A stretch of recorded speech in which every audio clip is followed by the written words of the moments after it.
साथ संगत जी, प्यार से कहना धान निरंकार जी। आज सत्संग में जो भाव हम सब ने श्रवण किए कि ये ब्रह्म ज्ञान की दात जीवन में लेकर अपने जीवन को एक सफल जीवन बनाया जाए, क्योंकि ब्रह्म ज्ञान इस निराकार से जोड़ता है जो कि एक असली सत्य है। इसके साथ जुड़कर जब जीवन में इसको मन में बसाकर इसको देखने के बाद तो ये भक्ति भरा जीवन ही शुरुआत इसकी होती है। जैसे आज बार बार ये संदेश दे रहे थे कि एक ही इस सच के अंश जो आत्मा हर एक में है, तो जब इस निराकार की ही कोई जाति नहीं तो फिर इसके बनाए इंसानों की कैसी हो सकती है। जैसे एक सूर्य को भी अगर हम देखें तो जब सूरज की ही कोई जाति नहीं है तो सूर्य की किरणों की कैसे कोई जाति हो सकती है। कि जब जो एक स्रोत है, एक उसका ही अगर कुछ नहीं है, एक तो आगे उसने जो चीज़ रोशनी जहाँ जहाँ पहुँचाई उसका कैसे हम कोई लेबल दे दें, कोई हम नाम डाल दें। ये परमात्मा ने तो सभी को उन्हीं तत्वों से बनाया है, तो कैसे कोई ऊंचा कैसी कोई नीचा हो सकता है। जात पात पूछे नहीं कोई, हरि को भज के सोहरी का होए। तो कैसे एक जो परमात्मा के अंदर ही हर समय अपने मन को टिकाए है, मन में भी परमात्मा को ही बसाए है, तो फिर वो एक जाति पाति उसकी हो नहीं सकती। क्योंकि जिसने परमात्मा को ही हमेशा के लिए मन में बसाया है, उसको फिर नज़रिया देखने का हर कोई का अपनत्व का नज़रिया होता है। हर कोई एक ही नज़र आता है, कोई भेदभाव नहीं। अब जब भेदभाव ही नहीं दिख रहे तो नफ़रत का कारण भी वो ख़त्म हो गया। वरना तो एक नफ़रत करने के कारण संसार में हर एक ने इतने बना लिए हैं कि ये इंसान मुझे पसंद नहीं, इसको मेरी नज़र अच्छा नहीं समझ रही, ये कारण है वो कारण है, ऐसे अनेक कारण मन से एक बना लिए हैं और नफ़रत करने का एक वो वजह बन गई। और जब वही पता है कि परमात्मा जिसने मेरी रचना की है उसी ने सामने वाले की, तो फिर हर एक में परमात्मा ही नज़र आता है। एक मन में जब प्रभु समा जाता है तो फिर मन हमेशा के लिए आनंदित हो उठता है। हर समय एक हमें जो यहाँ एक बात वो भी कि मन की स्थिरता की बात, तो ये मन अलग अलग पूरे दिन में अगर कैसे भी ख्याल आ रहे हैं, सोच आ रही है, एक परिस्थिति आ रही है, पर उसमें भी अपनी सोच को एक मात्र रखकर कि एक मध्य मार्ग की जो बात है, एक बीच का रास्ता कि बिल्कुल दो अलग अलग एक्सट्रीम्स नहीं, तो मन को स्थिर कैसे रखें। तो अगर हम उदाहरण देखें कि अगर कोई एक गिरते हैं, अगर हमारा चलते चलते बैलेंस ख़राब हो रहा है और डगमगा जाते हैं, तो अगर तो हम कोई पक्की चीज़ को जैसे पकड़ लेते हैं कि अगर चलते चलते फिर कोई अगर ऐसी चीज़ पकड़ ली कि अगर डाली पकड़ ली पेड़ की तो गिरने से बचाव हो जाता है, क्योंकि वो पेड़ अपनी जगह पर स्थिर है, उसके जो रूट्स हैं, जड़ें हैं, उसने उस पेड़ को उस जगह से ठस से मस नहीं होने दिया। तो जब उसकी डाल पकड़ लेते हैं तो वो मजबूती हमें मिल जाती है। और वरना यही चलते चलते अगर हम फिर कोई ऐसी चीज़ को हाथ लगा दें जो खुद ही अपनी जड़ों से नहीं टिकी हुई, वो खुद ही एक डगमगा रही है, तो फिर हमारा भी बैलेंस नहीं बन पाता और हम तो गिरते ही हैं। और वहीं एक वो वस्तु भी अगर हमारे हाथ में हो तो वो भी साथ गिर जाती है। तो बात यही कि मन की जो स्थिरता की बात हो रही है, अब मन को अगर गिरने से बचाना है तो हर समय जो स्थिर है उसका आसरा लें, उसकी पकड़ लें। तो हर समय क्या स्थिर है, अगर हम देखें तो ये सूर्य भी अभी है, अभी शाम ढलते ही अंधकार हो जाएगा, चंद्रमा निकल आएगा। ऐसे ही कहीं कुछ सच्चाई जो इस पल की है अगले पल की वो सच्चाई नहीं रहेगी। तो हर कोई चीज़, आज अगर घर में कोई छोटा बच्चा है, कुछ समय बाद नौजवान, फिर बुजुर्गी की अवस्था उसकी आनी है। कुछ भी हर समय के लिए नहीं है, हर चीज़ संसार की बदलती ही रहती है। तो संसारिक किसी चीज़ को अगर स्थिर मानेंगे तो जैसे जैसे वो अपना रूप बदलेगी वैसे वैसे मन में एक दुख आएगा, परेशानी आएगी कि ये चीज़ तो सुख का कारण होनी चाहिए थी, अब इसने रूप बदल लिया है तो परेशानी हो रही है। तो ऐसा क्यों? वो इसीलिए क्योंकि हमने अपने मन की सुख शांति को किसी अस्थिर चीज़ के साथ जोड़ लिया। और वहीं जो ये परमात्मा है, जो हर समय की सच्चाई है, ये समय के साथ बदलता नहीं, अपनी जगह पे कायम दायम हर समय है, पहले भी था, आज भी है, कल भी रहेगा, इसमें कोई बदलाव नहीं आएगा।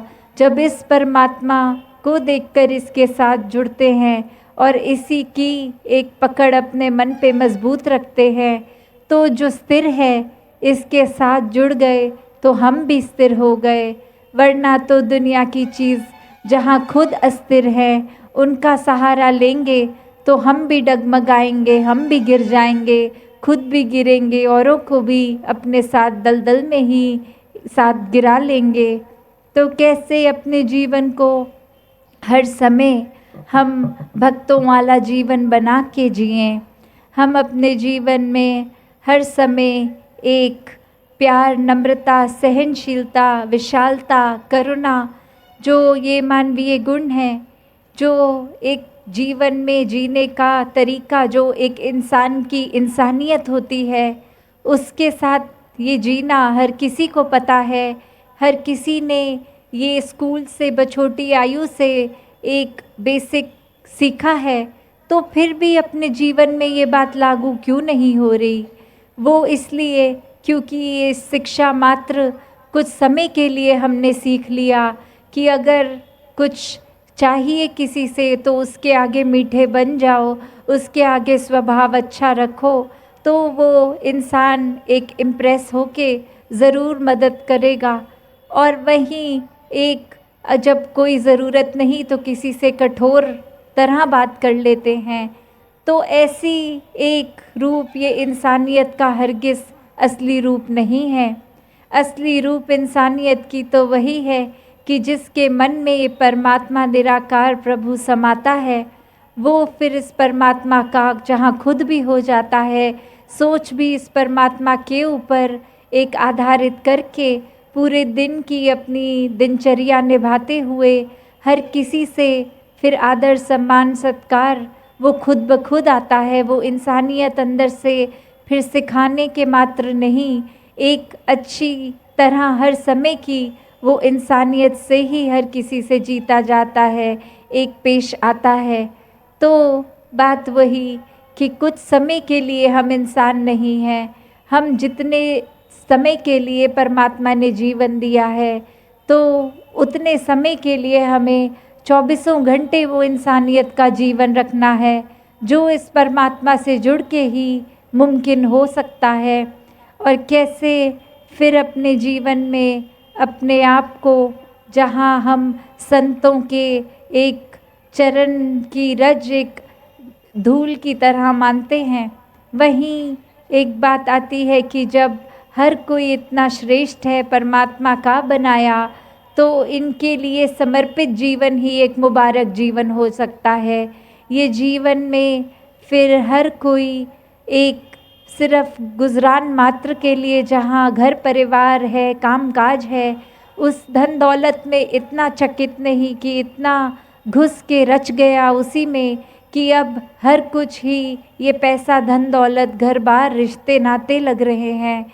जो हर समय प्रभु के साथ जुड़े हैं उनके लिए फिर ये परिवार के साथ रहना, एक कामकाज करना बहुत स्वाभाविक हो जाता है। वो कुछ अलग से नहीं क्रिया की तरह ज़बरदस्ती करी जाती। वो मानते हैं कि प्रभु के साथ जब मन का नाता जुड़ गया तो सब कुछ सहज हो जाएगा, सब कुछ बहुत आसानी से अपने आप ही एक हमारे जो रिस्पॉन्सिबिलिटीज़ हैं, कर्तव्य हैं, वो निभ जाएंगे, बहुत आराम से हो जाएगा। तो ऐसा करते हैं जो उनके जहाँ घरों के माहौल में भी आपसी प्यार होता है, वहीं उनका अपना स्वभाव भी एक संतमति के अनुसार ही पूरे समय का हो जाता है। एक जीवन में जहाँ पता है कि कैसे कैसी छोटी बातें कि समाज में भी जहाँ सहनशीलता आती है तो वो मन में एक पेशेंस का आना कि कैसे एक जो सहनशीलता की बात है उसकी शुरुआत की मन में ही वो धैर्य रख के कि हम अगर किसी के साथ किसी ने कुछ कह दिया तो उसको एकदम से पलट के रूखा जवाब नहीं। मन में जिसकी शांति है वो इंसान ज़रूर समझता है कि दूसरे ने अगर कुछ कह भी दिया तो अनसुना किया जाए, उसके मन पे, अपने मन पे उसके शब्दों का प्रभाव इस तरह ना लिया जाए कि बाद में वो इंसान तो 1 मिनट में शब्द बोल के निकल गया पर बाकी का पूरा दिन हम वही शब्दों को मन में दोहरा दोहरा के अपने मन को तंग करते रहें, अपने मन को उदास करते रहें। फिर वही मन, क्योंकि अगर उदास है तो उसने अस्थिर हो जाना है, फिर मन में हर चीज़ का प्रभाव ग्रहण करना है। और जहाँ संतों के जीवन में ये परमात्मा का ही रंग हर समय रहता है, वो और किसी चीज़ का प्रभाव लेते ही नहीं, तो ये मन का ठहराव अपने आप बनता जाता है। तो हर किसी ने जहाँ अपने जीवन में इस परमात्मा के साथ जुड़ना है, और वो जुड़ना कैसा, कोई ऊपरी जुड़ाव नहीं, कुछ घंटों की भक्ति नहीं, एक किसी के सामने अपना एक कोई किरदार कैसा है अच्छा दिखाने के लिए कुछ दिखावा नहीं। ये जुड़ाव मन का जो भक्तों का होता है कि ये परमात्मा देख लिया, जीवन में आ गया, अब इससे इतना प्यार हो गया कि फिर इसके प्यार में ही हर पल गुजारा, और वो हर पल भक्ति का रूप बनता चला गया। वो हर पल में फिर एक वही बात आ जाती है कि हम कुछ भी खा पी रहे हों, कार्य कर रहे हों, ये मन परमात्मा के सुमिरन में है। मन हमेशा सत्संग आने के लिए एक बहुत ही उत्तेजित रहेगा कि सत्संग जाकर संतों के वचनों को सुना जाए, संतों के वचनों को अपनाया जाए, संतों के वचनों को जीवन में जिया जाए, अपने किरदार को निखारा जाए। तो ऐसा करके जब मन भी फिर हर एक के प्रति समर्पित ही हो जाता है कि हर किसी ने फिर जहाँ परमात्मा ही सभी में देखना है, तो फिर एक अपने आप को पीछे करके, मन में अहंकार को पीछे करके सिर्फ हर एक के लिए ये विनम्र होकर मन को अपने आप को प्रस्तुत रखना है। वो एक उस समय जौन सी भी सेवा हो वो सेवा करते चले जाना है। तो इसी प्रकार संतों ने जहाँ अपना जीवन हर समय जिया, ये पहले भी संतों का जीवन इस परमात्मा के ऊपर आधारित रहा है, आज भी ऐसा ही है। तो हर किसी के ऊपर अब ये बात है कि जीवन तो मिल गया, ये मनुष्य का तन भी मिल गया, अब इस तन से इस जीवन को हमने एक गंवाना है या इसको पूरी तरह एक असली रूप में जीना है। और असली रूप क्या है फिर?